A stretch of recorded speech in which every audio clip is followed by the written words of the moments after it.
मध्य प्रदेश का आदमी ये नहीं कह सकता मेरी सरकार ईमानदार है। राजस्थान का आदमी ये नहीं कह सकता मेरा मुख्यमंत्री ईमानदार है। दिल्ली का आदमी सीना चौड़ा करके कहता है केजरीवाल तेरी मां का भोसड़ा है।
दोस्तों ये है उजवा गांव का मोहल्ला क्लिनिक।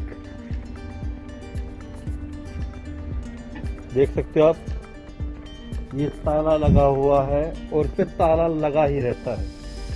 ये है केजरीवाल का सपनों का महल मोहल्ला क्लिनिक, जिसमें वर्ल्ड क्लास मेडिकल सुविधाएं उपलब्ध है। और इस समय जब जनता को विशेष जरूरत है वैक्सीनेशन की, कोविड ऑक्सीटर बेड्स की या कोविड जांच की, तो ये बंद पड़ा है। आप देख सकते हो ताला लगा हुआ है।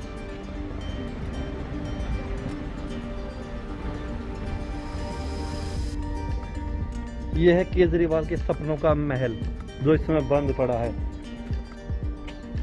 ये जनता के पैसों की लूट है। ये जनता के पैसों के बनाया हुआ मोहल्ला क्लिनिक इस समय कबाड़ी की दुकान बन चुका है।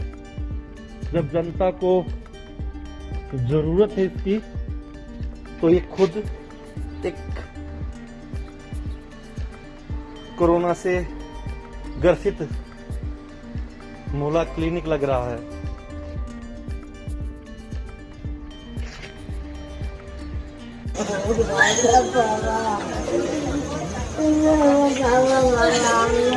बताइए, 80 साल की महिला, 80 साल 70 साल 60 साल की महिला अपने सांसदों को अपने बीच पाकर, आज बताइए कितना डर, मतलब शब्द नहीं है मेरे पास, मेरे मुख से शब्द नहीं निकल रहे। दोस्तों आप समझिएगा क्या परिस्थिति है। ये मैं दिखा रहा हूँ आसाम से, सीधे आसाम से, घन पागली आसाम से, धुबरी जिले से हम लोग दिखा रहे हैं आपको ये वीडियो। और देखिए, सोचिए, समझिए किस प्रकार पश्चिम बंगाल में राजनीति के तहत ऐसी हिंसा हुई कि लोग यहाँ से पलायन करके आसाम में आकर छुपे हुए हैं। देखिए किस तरीके से 80 साल 90 साल की महिला, ये क्या बिगाड़ता टीएमसी के संतरास, टीएमसी के गुंडों का क्या बिगाड़ता बताइए आप। बहुत ही दयनीय परिस्थिति। सांसद जॉन वाला, अलीपुरद्वार सांसद निशित प्रमाणी, कूच बिहार, दोनों सांसद आज इन लोगों से मिलने आए हैं।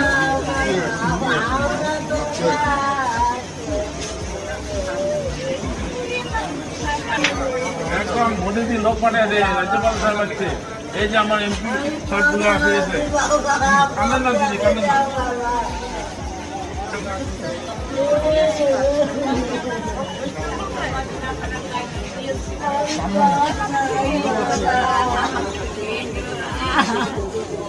बहुत ही दयनीय अवस्था है। अरे महिला वृद्ध महिला रो रही है, करा रही है। बताइए, राजनीतिक हिंसा इस तरीके से होना चाहिए कि लोगों को घर से पलायन करना पड़े।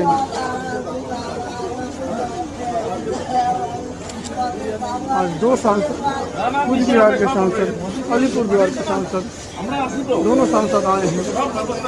आसाम के रणपागली मैदान में एक स्कूल है जहाँ पे शरणार्थी की तरह इन लोगों को रखा गया है आसाम सरकार की मदद के द्वारा।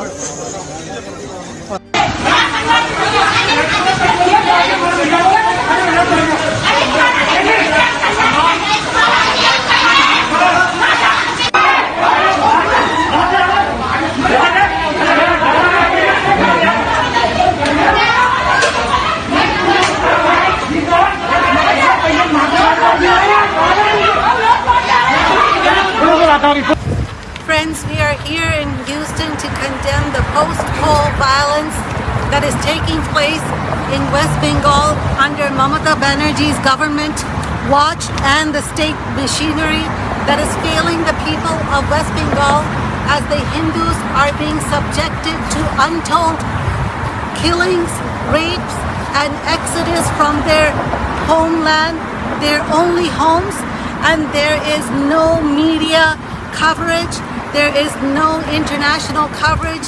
This must be condemned. The West Bengal government and Mamata Banerjee must be held accountable, and we demand justice for the people that are being ravaged and immediate action from the center to stop this violence. নমস্কার, আমরা Houston টেক্সাসের Indian. আমরা Democratic process থেকে এসেছি এবং আমরা দেখছি যে ইলেকশনে হার জিত আছেই। আপনারা যদি এই ছবিগুলো দেখেন, কি ব্রুটালিটি, কি ক্রুয়েলটি, ইলেকশনে হেরে গেছে বলে অপোনেন্টকে এইভাবে মারার, একদম জাস্ট জীবনে মেরে দেওয়া, এটা আমরা সহ্য করতে পারছি না। আমরা চাই ইন্টারন্যাশনাল মিডিয়া এবং Mamata government should take a strong action. আপনারা চাই যে আপনারা সকলে আসুন এটাতে আমাদের সাহায্য করার জন্য।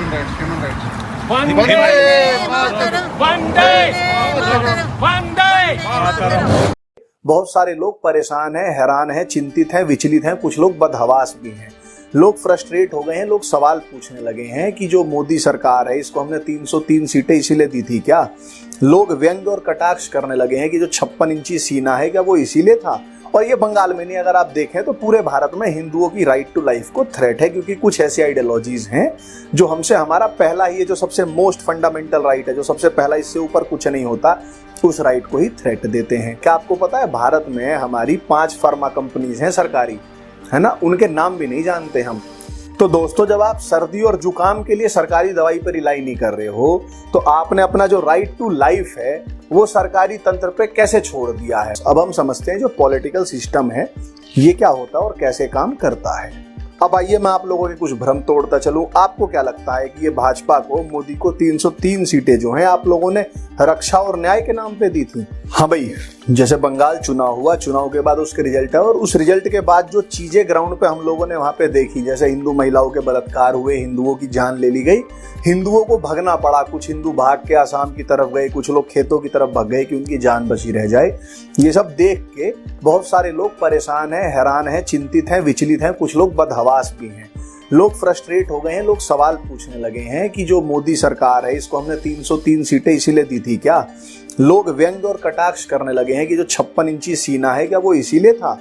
लोग पूछने लगे हैं कि अगर भैया भाजपा सरकार में, मोदी जी के सरकार में भी यदि हिंदुओं को ही मरना था, महिलाओं का बलात्कार होना था, तो कांग्रेस में क्या बुराई थी। तो मैं जो आपसे बात करना चाहता हूं ये कि बंगाल में संकट है क्या। बंगाल का जो संकट है ये है कि वहां के हिंदुओं के पास उनका राइट टू लाइफ नहीं है, उसको थ्रेट है। और ये बंगाल में नहीं, अगर आप देखें तो पूरे भारत में हिंदुओं की राइट टू लाइफ को थ्रेट है, क्योंकि कुछ ऐसी आइडियोलॉजीज हैं जो हमसे हमारा पहला ही जो सबसे मोस्ट फंडामेंटल राइट है, जो सबसे पहला, इससे ऊपर कुछ नहीं होता, उस राइट को ही थ्रेट देते हैं।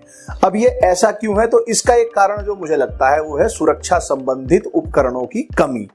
जैसे आप सबको याद होगा या कभी स्कूल वगैरह में आप लोगों को असाइनमेंट मिला होगा जब हम छोटे थे कि फर्स्ट एड किट बना के ले जानी होती थी स्कूल में, है ना, या घरों में आप लोगों ने देखा।